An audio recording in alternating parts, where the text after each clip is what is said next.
Good morning. This is Deacon Tim from Holy Name Parish, and I've got a reflection for us today on the Wednesday after Epiphany. We've had Christmas, we've had the Holy Family celebration, we've had the Solemnity of Mary. The Epiphany was last week. This coming week is the baptism of Jesus. Today we're in between the Epiphany and the baptism of Jesus with our story from Mark. It's an interesting story today, and maybe it's a good story for us to hear, to know that even the apostles themselves, our leaders, the founders of the church after Jesus, had days where they questioned their faith. So let's read the gospel today. A reading from the Holy Gospel of Mark. After the 5,000 had eaten and were satisfied, Jesus made his disciples get into the boat and precede him to the other side towards Bethsaida, while he dismissed the crowds. And when he had taken leave of them, he went off to the mountain to pray. When it was evening, the boat was far out on the sea, and he was alone on the shore. Then he saw that they were tossed about while rowing, for the wind was against them. About the fourth watch of the night, he came towards them, walking on the sea. He meant to pass by them, but when they saw him walking on the sea, they thought it was a ghost, and they cried out.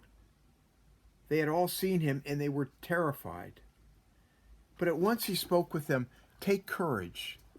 It is I. Do not be afraid." He got into the boat with them, and the wind died down. They were completely astounded. They had not understood the incident of the loaves. On the contrary, their hearts were hardened. The Gospel of the Lord.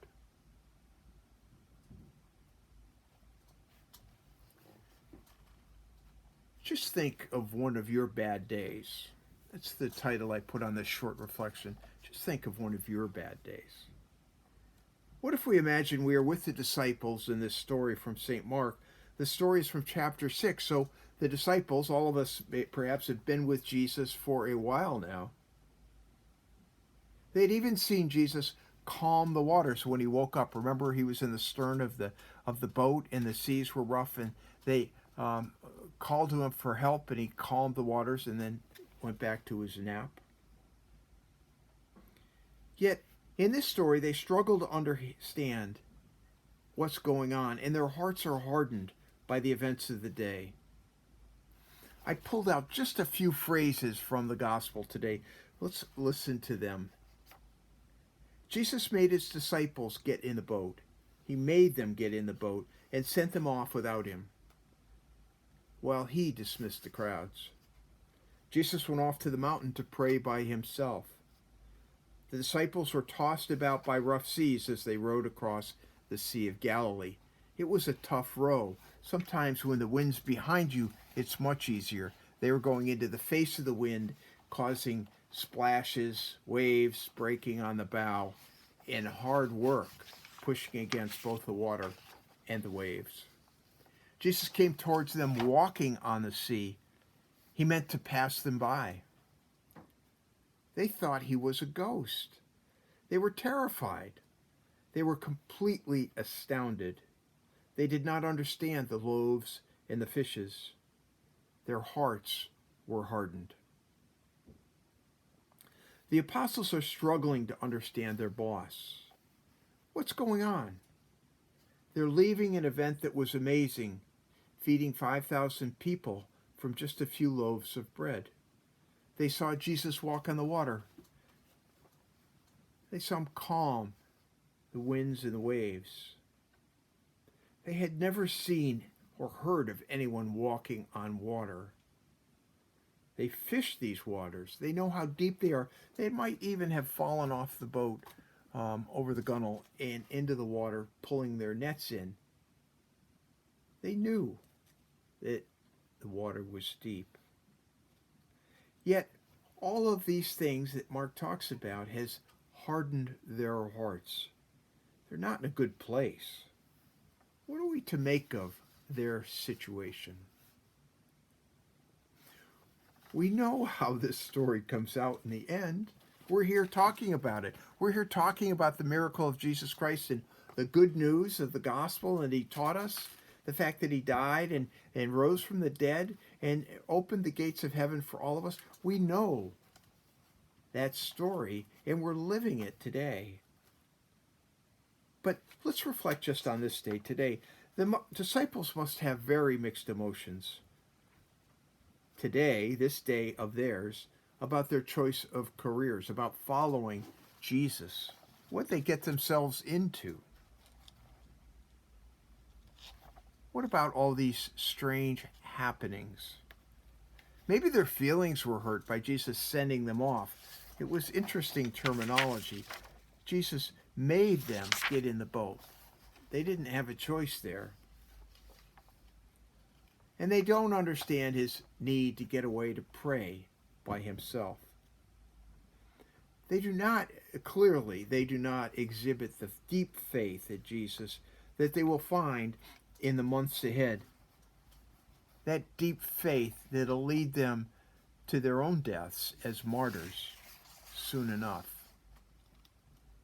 Maybe the source of the hardened hearts is their inability to understand this man they are following.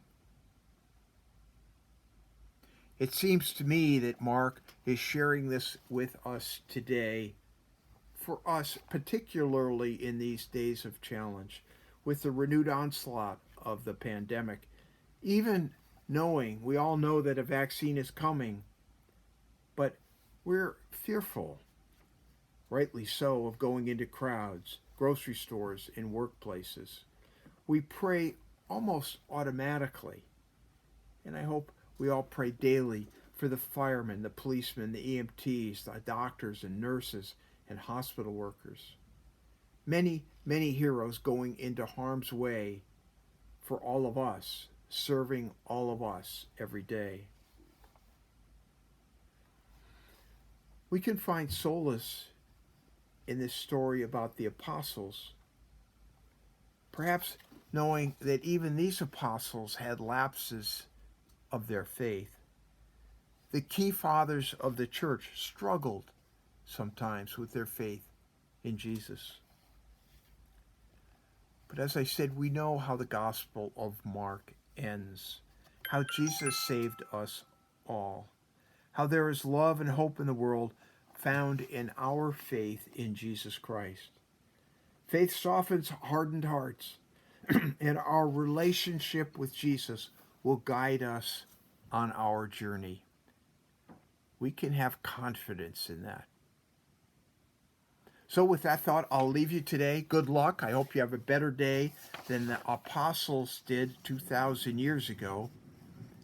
I hope you have calm seas and a following wind, not a headwind and rough, choppy weather. God bless. Stay safe and wear your mask. And please, we'll talk to you again on Sunday, the baptism of the Lord, and then again next Wednesday. God bless. Bye-bye.